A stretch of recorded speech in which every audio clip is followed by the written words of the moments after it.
بنابراین همین معماری که پشت سر من خودش یه سمفونی.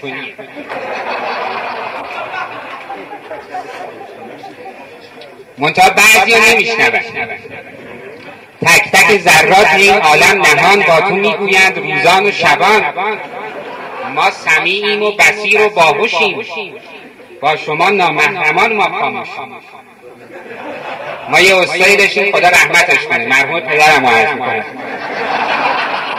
با هم رفته بودیم چهلسوفی اصفهان و بعد دیدم که ایشون داره میرقصه، به سما اومده. گفتم چیه؟ گفت یه سمفونیه، یه هارمونیه.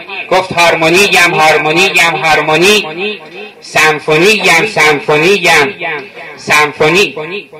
بنابراین همه قصه های عالم هم یه قصه است، اونم قصه خلقته. از وحدت به کثرت، اون وقت دوباره از کثرت به وحدت. به قول مولانا میگه عمو سبزی فروش بله.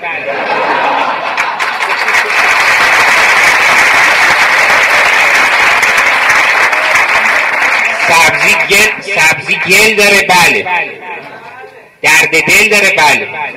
این عمو سبزی فروش این پیر طریقته، سبزی وحدت میده ما بخوریم. این همون پیریه که گفت پیر را بگزین که بی پیر این سفر، هست بس پر آفت و خوف و خطر. هر که او بی سر به جنبت دم بود، جنبش او جنبش کژدم بود. و اکثر بزرگان طریقت ما هم لقب بابا داشتن، مثل بابا طاهر، بابا رکنا، بابا کرم. این هم داداش هموناست، واسه همین هم عمو سبزی فروشه. و اون عنصر پازیتیو خلقته که همیشه میگه بله، هر چی بهش بگیم میگه بله. من نعنا میخوام بله، تو رو تنها میخوام بله، من تراب میخوام. برعکس اون عنصر اهریمنی که همیشه میگه نه، نگاتیوه.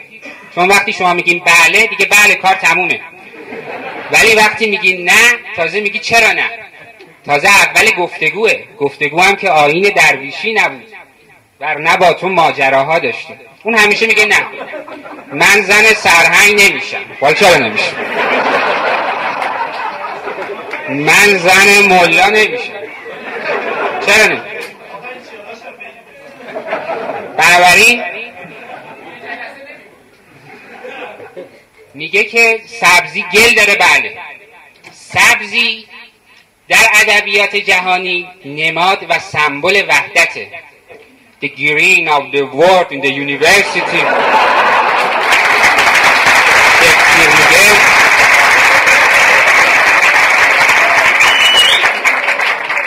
در مقابلش گل نماد و سمبل کثرته، چون ما همه یه چیز بودیم.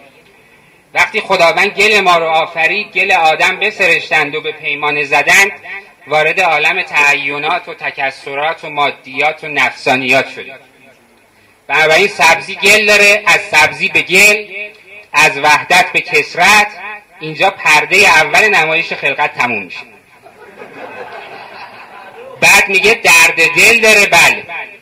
این درد دل این دل درد نیست، این درد عشقه.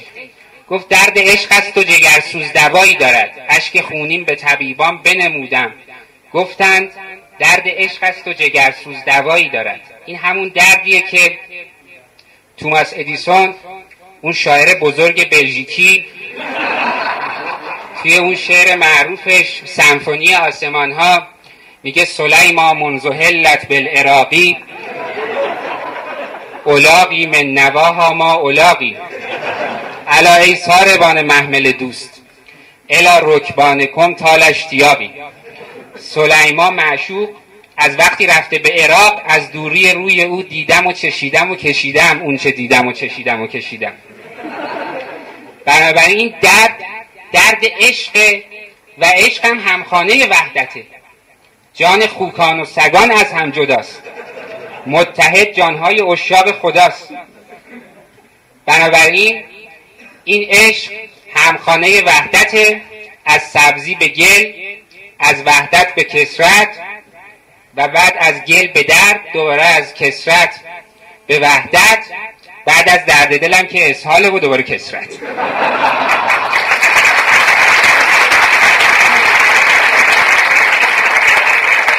من ختم میکنم به این شعر زیبای مولانا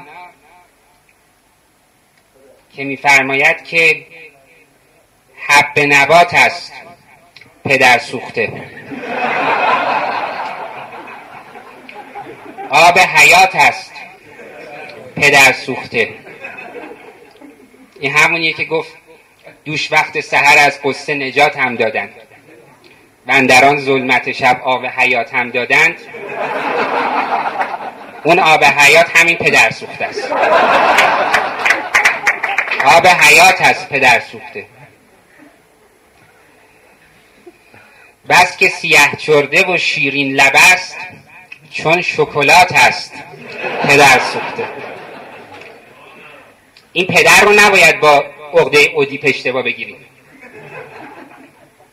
این پدر همونیه که پدرم روزه رضوان به 2 عالم بفروخت، ناخلف باشم اگر من به جوی نفروشم. چون شکلات است پدر سوخته. آب شود چون به دهانش بری، توت هرات است پدر سوخته. تا به توانیش بگیر و ببوس.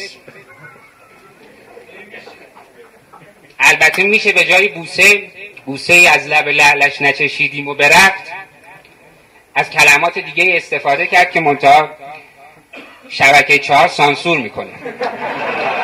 ولی تا به توانیش بگیر و ببوس، صوم و صلات است پدر سوخته. مثل صوم و صلات باید او رو بوسید. صوم و صلات است پدر سوخته. می نرسد جز به فرومایگان، خمس و زکات است پدر سوخته. با همه ناراستی و بددلی، خوش حرکات است پدر سوخته. خوش حرکات است پدر سوخته. تمام این شعر در همین یک بیته. اونهایی که این بیت رو درک بکنن، اون شراب روحانی رو نوشیدند. اون شراب روحانی که میگه ساقیا بده جامیزان شراب روحانی، همش تو همین بیته. اونها اون وقت یک جور سرمستی دارن که دیگه از این مستی معمولی نیست. با همه ناراستی و بددلی، خوش حرکات است پدر سوخته. قافیه هر چند غلط می شود، چون برای بزرگان ما قافیه مهم نیست. قافیه اندیشم و دلدار من، گویدم مندیش جز دیدار من. قافیه مهم نیست، تمام اون فیض دیدار اینجاست. قافیه هر چند غلط می شود، باب لبات است.